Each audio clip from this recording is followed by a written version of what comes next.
welcome back to Sapphire Soup du Jour, stirring the pot and serving the latest soup each and every week, just for you. This is an exciting episode for me. It is Super Bowl Sunday. I love the Super Bowl, as you well know by now. I'm a big football fan. It's the New England Patriots against the Los Angeles Rams, and they did not get there. The Rams, I say, did not get there without its share of controversy, everybody. I talked about it last time. The Rams and the Saints were playing. I felt that the Saints got robbed. So, cut to the chase, I'm having a hard time rooting for the Rams. Now, there's two ways to look at it. We have our Detroit Lions, our beloved and beleaguered, would you say, I guess? Detroit Lions. And very belittling. But anyway, that's another story in itself. So, the Patriots, they get there by last-minute win against the Kansas City Chiefs with a brand-new rookie up-and-coming quarterback, Patrick Mahomes, and he is absolutely fabulous. He has a great career in store. The Rams get there on a controversial call that was not made, and they're there nonetheless, and their quarterback is a newer quarterback. I'm not sure if he's in his second year or first year. I can't remember now. But he is a very young quarterback in his first Super Bowl going against Tom Brady, who's 41 years old. And that's pretty darn impressive for a 41-year-old to be competing at the level that he's competing at. Not only that, but winning and being a part of it. He's not just the 45-year-old kicker or the 42-year-old kicker. He's a 41-year-old quarterback who has a lot to do with the entire play of, or the entire outcome of the game, and he usually comes out on top. Now, I'm having a hard time rooting for the Rams because of the fact of how they got there. But I can't take anything away from the Rams because of the simple fact that they played, they won the game, they deserve to be there, just like the Saints deserve to be there, but it's just a little bit different. So you can't change the past, and that's unfortunate. I wouldn't have changed it. But I'll tell you something, there's going to be some kind of payment coming to these referees who made that blown call, because it was not just a pass interference call, it was also a helmet-to-helmet. And that's a big emphasis right now in the NFL and college football. And the one thing that I wanted to talk about a little bit, speaking of that, is the safety of football. And what is your opinion on that? Pro football, very, very violent sport because of the size and the speed of the men. They're like machines. That's all they do is prepare themselves to play. Nonetheless, your head, whether it hits the ground from somebody small hitting you or someone big hitting you, you still get damage. And now flag football is becoming very popular. And flag football is the same philosophy of football. It's just that you don't have to worry about when you're trying to catch the football across the middle, is someone going to clean your clock? As you know, that's what they used to say. Now they say it's hitting a defenseless receiver, but you're not defenseless if you're trying to catch a football, because that's how they get paid, is to knock that ball out of your hand. And that's the fact, Jack. So anyways, what an exciting day, because not only is it football, there's a lot of parties going on. All the bars are having parties. I know that for sure. I got friends of mine that are going to multiple parties at multiple bars around the Detroit area. And I usually do. For the past 4 years, I've been going out to the bars and supporting there, and they're a lot of fun. And I'll tell you something, there's a couple of bars around here that I go to that their parties are phenomenal. But I'm in the mood to stay at home and do my podcast. And when I'm done with this, I've got a nice menu planned. I've got nachos, which is going to be more like a taco salad. It's going to be nachos. I'm going to bake in the oven for a few minutes to get them nice and warm. And then I've got some turkey burger that I'm going to make, and I'm going to brown that with the taco seasoning. And then we've got all the fixings: jalapenos, black olives, lettuce, no tomato. I forgot to get tomato, but I do have diced tomato, so I could always drain the juice and use that. But anyways, we got everything, the cheese and all the stuff we need: salsa, nacho cheese, everything. Also, I'm making cocktail meatballs, which is a very delicious recipe, just little tiny meatballs, and they're delicious, and I'm going to have that too. I would do a cooking segment like I tried to do in my last episode, but unfortunately, it didn't work out the way I wanted it to, because the cooking segment takes up a lot of room, and it's not the cooking itself, it's being able to see what's going on, and I couldn't do it. So I tried it, and it didn't work out very well, and I made some nice pork chops with mushroom soup and put it over some white rice, and it was so delicious. However, I couldn't use the video footage and I ended up scrapping the whole thing.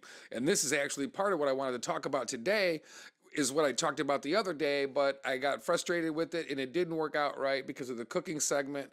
And so I'm learning, so I will learn. And this show in 1 year will be a lot different than it is right now. Hopefully in a different spot, but I won't count my chickens on that one.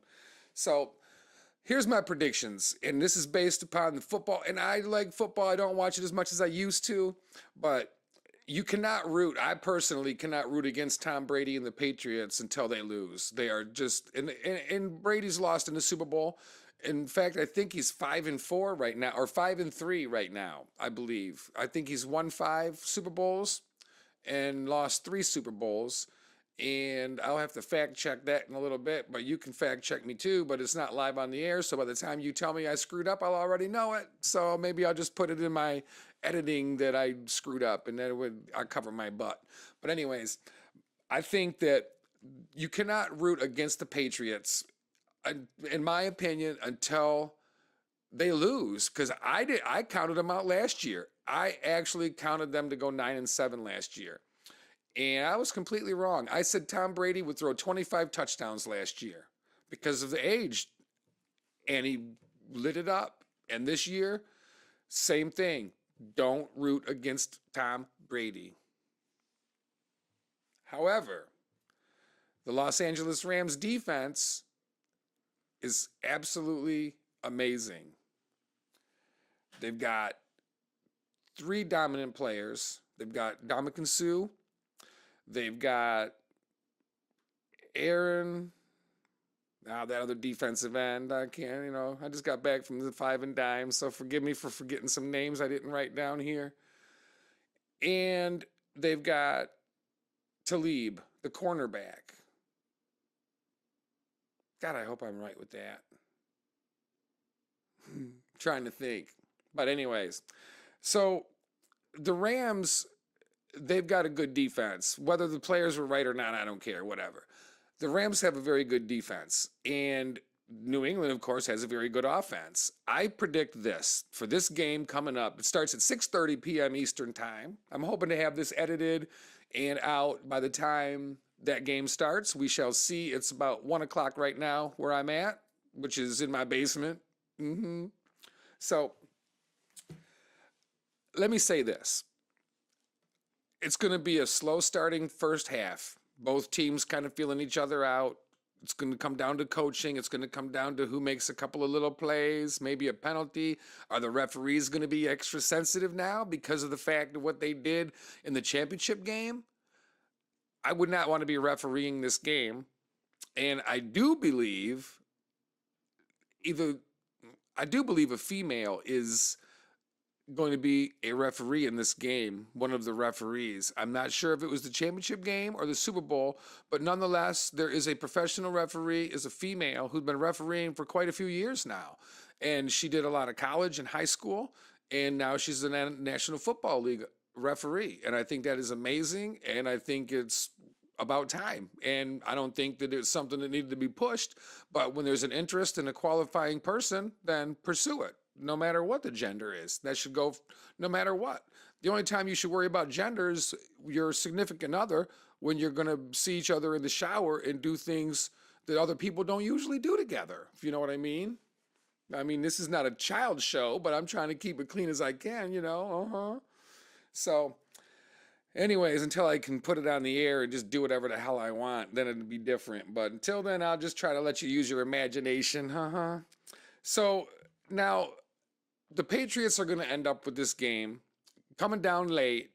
It's going to be 34-28 New England. And I say that because the fourth quarter is going to be where they score the most points, I feel. I feel the way the teams have been playing and the way it's been going, teams are so equal.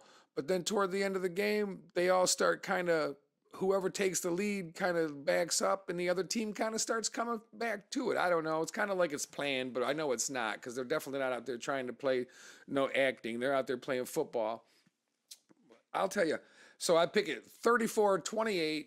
The Patriots win. Tom Brady will set the record with his 6th Super Bowl win, and that would be an amazing feat. If he doesn't, it's still an amazing feat, but it won't be the same.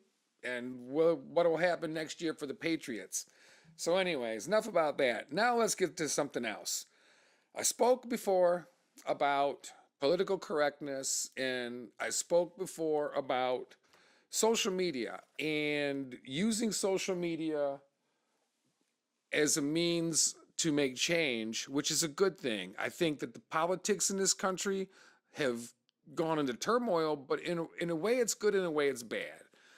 What's good about it is it's re-engaged. The most active political groups are usually like 18 to 25 or something like that. And now that age group is again re-engaged. If you go back to the 50s, and I'm not going to rehash it all because I talked about it in a couple of podcasts ago, but you go back to the 50s, that's how people decided if you could be friends or not. And we're kind of getting back to that again, and people don't like it and they're sensitive to it. I personally, you know my opinion on politics. I feel that they're all the same. I don't even want to say, oh, they're a criminal, but they're all crooked in my opinion. And I don't want to disrespect anybody because if I don't know you personally, I don't have the right to sit here and judge you in one way or another. But I can say that if you're representing the office of the president or you're running for office of the president, in my eyes, you don't look out for me. And by not looking out for me, then it means you don't care about me. I believe that pharmaceutical companies and insurance companies run this country, and that's because of the money. And that's why we have the problems we have with drug overdose now. Because once you get addicted to it, it's just a downward spiral. And there's a story in Florida I read about basically a drug addiction system where they keep you addicted just well enough to stay alive and stay in the system and everything. And I'm going to have to get back to you on that information to watch it. And it was just an amazing thing. It was kind of sickening, but it came about, the story came about because of a death of a young man, and he was fighting the addiction, but yet they were feeding it while helping him fight it in a clinic. So anyway, that's another story. We're going back to the social media posting. If you really want to make change, like if you're a politician, say you're a local politician running for office, say you're a community leader and you want to really make change, posting on Facebook is only good if it's credible information that you can prove. If you can't prove it, or if it's not credible, you lose credibility and nobody will again truly listen to what you have to say. When you have two adults and you don't know which one is telling the truth and you don't know either one, as an adult, you kind of just got to walk away from it all. So it leads me to a story. Dr. Seuss story. East and west going Zacks. Either Yaks or Zacks. Anyway, two creatures. One was eastbound, one was westbound. They were going east and west. They were not going to stop, and they bumped into each other. Neither one would budge. They were out in the middle of nowhere. Years went by. Neither one budged. And what happened? Highways, tall skyscrapers, residential areas, shopping centers, everything went up around them. Neither one would move. Point being, you don't like the current president, if you do like the current president, making fun of each other is not the answer. Making fun of other people is part of the reason you do not like the current president right now. Because he made fun of the mentally challenged, because he makes fun of women, because he degrades women. So we cannot resort to the same thing. If you're doing your social media posts for pure entertainment and you just want to rile people up, well then so be it. That's what you're going to do, and that's fine. But when you're trying to make true change and you want to be part of the solution, you can't be part of the problem as well. You have to be aware of what you're posting. Take ownership of it. Don't post something from, BillyBobJones.com. Post something from your point of view of it. Take that information that's questionable at best, put it in your words, and then let yourself be responsible for what you say. Doesn't matter then, because a lot of times people just share a post and they don't get to assume the responsibility of the post. They can go, well, I just shared it. No, if it's in the post, you posted it, you take responsibility of it. if you want to make true change. If you just want to sit there and complain, well, you're free to do that too. And I know I can't talk bad about you. You're an American. I don't play this whole, if you didn't vote, you don't got a right to bitch. Everybody's got a right to complain. Whether you have a voice that people want to hear or not is a different story. But I don't hold it against people if they don't want to vote. I don't judge, lest ye be judged thyself. I'm not going to get all religious on you because I got my beliefs and we aren't going to start on all that stuff. And I'm a Christian girl, but I mean, everybody's got their faults. So back to the task at hand. Politicians, local leaders, people who want to make change instead of just be part of the propaganda and part of the gossip. Careful what you post on social media. It gets so many people fired up. And if that's what you're trying to do is get a rise out of people, then that's congratulations. And there's nothing wrong with it. But, how's it going to work? Like, back to the East and West going, these acts story, the East and West going Dr. Seuss story. If nobody gives, and I don't mean like on your morals, your fundamentals of the issue at hand, but if nobody gives, something has to give. Eventually, something somewhere gives, and no, like the wall. I do not want illegal immigration in this country. It's not safe. It's not good for our country. I don't believe a wall will work. I am not opposed to some type of a fence, but don't be building no expensive butt wall. And then when you build a 50-foot wall, tell me you got to spend millions of dollars to put cameras up now. Build a fence. However, it's not going to keep out anything other than families immigrating in. It's not going to stop terrorism. It's not going to stop the drug cartels and the drug people from getting the drugs across. That is high-end business, human trafficking. It's not going to stop that because those people will spend the money to do the tunneling, to do the air, to whatever they have to, boat, whatever they have to. They have the money. What a fence will do was stop the immigration of families who are trying to come across illegally, and it will funnel them to the proper entrance to this country. At that point, they must be decided upon if they can enter or not. And there is a system and a process that's in place that you have to go through to enter this country. My grandparents came here in the 1930s, both of them from Poland and Italy, and they had to go through the proper process. And I'm all for immigration, but I'll tell you, you can't have open immigration. And we talked about it before. What do you do? What do you do with the family that comes walking to the border? What do? You can't separate them. They're already scared. They're not going to hurt nobody. The only harm they're going to do is take a little bit of money from the taxpayer to support themselves if they don't work. But most of them, even if it's illegal immigrants, if they're doing it that way, which is the majority of them, they're working anyways, paying for stuff. And they usually make enough money to send some back home. They're not all criminals. It's ludicrous to think that. However, we need to be able to control who comes into our country and at what volume of people come in. No, you will not stop the terrorism. No, you will not stop the drugs. No, you will not stop the human trafficking. What you will stop is a lot of the immigration that can be stopped. The others are for the DEA, the FBI, the CIA, the Border Patrol. That's for the terrorism and the drugs and the human trafficking. That's for those departments of our country to take care of.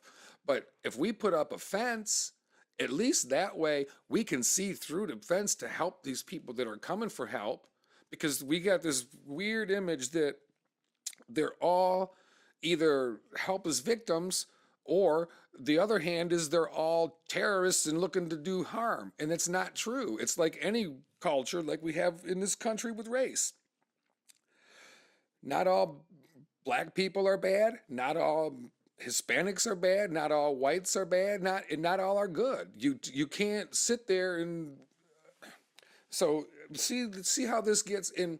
When you start talking about stuff like this, it just revolves and it just keeps going and going. And that's what these notes are for, but it's very hard because there's so much that's wrapped into these issues that it's not just to be able to sit down and just one thing and this is the way it is or isn't. So what do you do if Trump is reelected? Because I know a lot of people are saying, and I've never seen an administration that I'm knowledgeable of that has had, I believe, 6 people indicted on charges and charged with stuff. That to me is a definite red flag.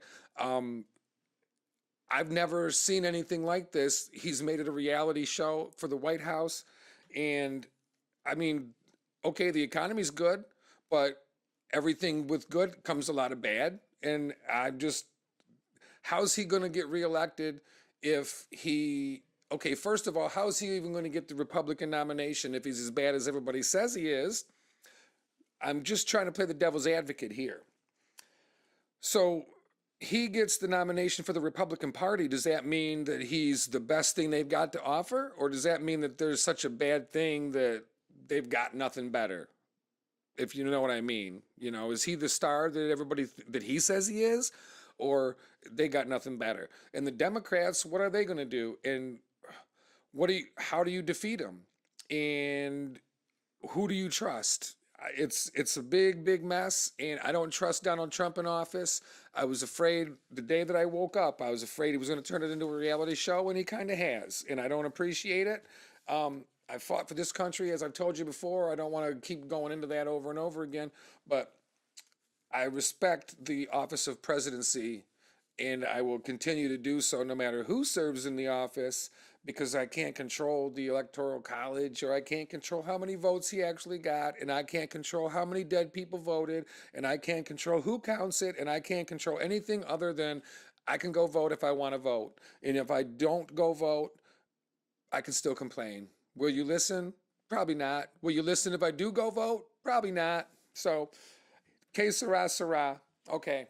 So, if he's going to prison, we shall see. I personally don't believe he is. I also don't believe he's going to want to get reelected, but he's got an ego problem, I guess. So, anyways, stop all the stuff on Facebook if you want to be the one making part of the solution.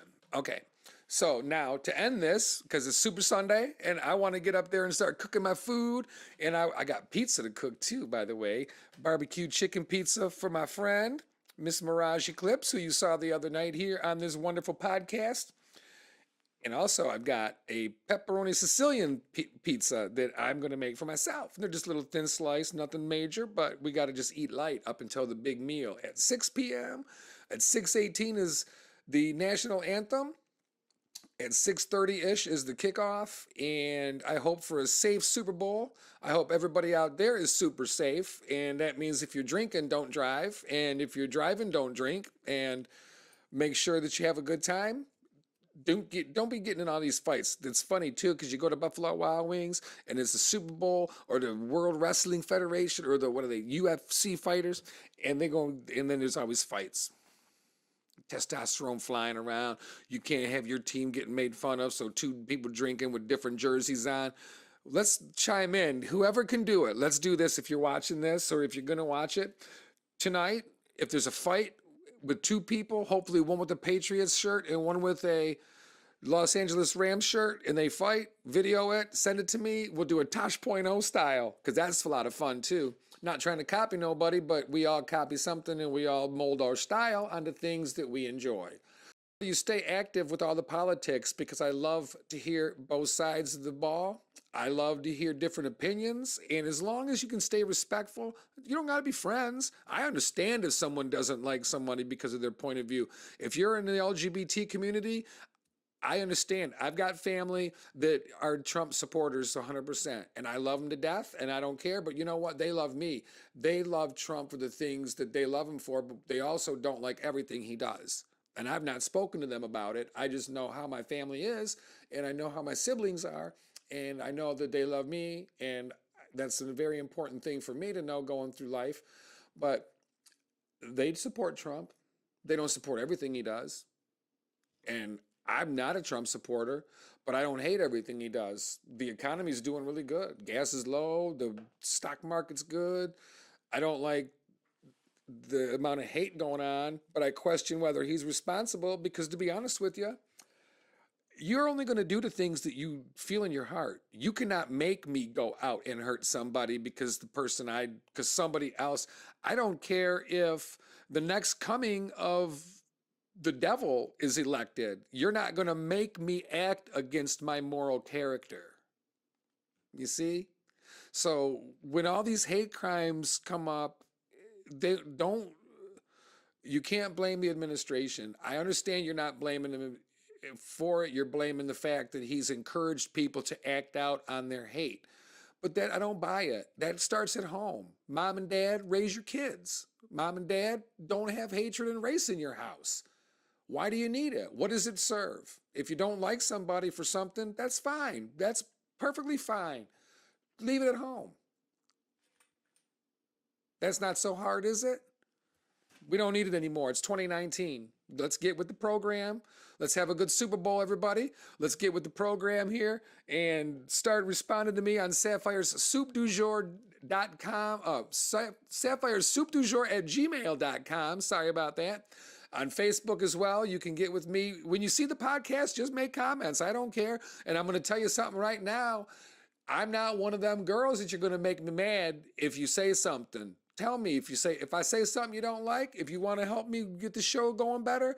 It's a brand new show. I just bought this camera. I don't even know what I'm doing. I started school in August for it. So what are you going to do? Sue me? I'm just kidding. I think it's a lot of fun. I'm going to continue to grow the show as much as I can. I'm working on editing, but I'm not going to over edit like I did that one where I put a bunch of pictures in and stuff. But I did that because I was going through my top 10 favorite movies. And quite honestly, it's kind of boring to sit here and just watch me talk. It's half boring to listen to me talk because half the things I say don't make any dang sense. Anyways, quit complaining about every damn thing. Enjoy your life, everybody, because guess what? We're all dying. All right, ladies and gentlemen, thank you so much for listening. Have a great Super Bowl. What I say? 34-28, New England. Tom Brady wins at the end of the game. I think, though, what happens is it's 31-28. New England gets the ball back late in the fourth quarter, kicks a field goal, and then they can't get back down to score the winning touchdown to make it 35-34. So New England wins it by 6, 34-28, and Brady gets his 6th Super Bowl, and it's history ever after, and he goes to the Florida Disneyland or Disney World, whichever one it is. Trixie can tell me she lives down there. Love y'all. Thank you so much for listening. Have a great night.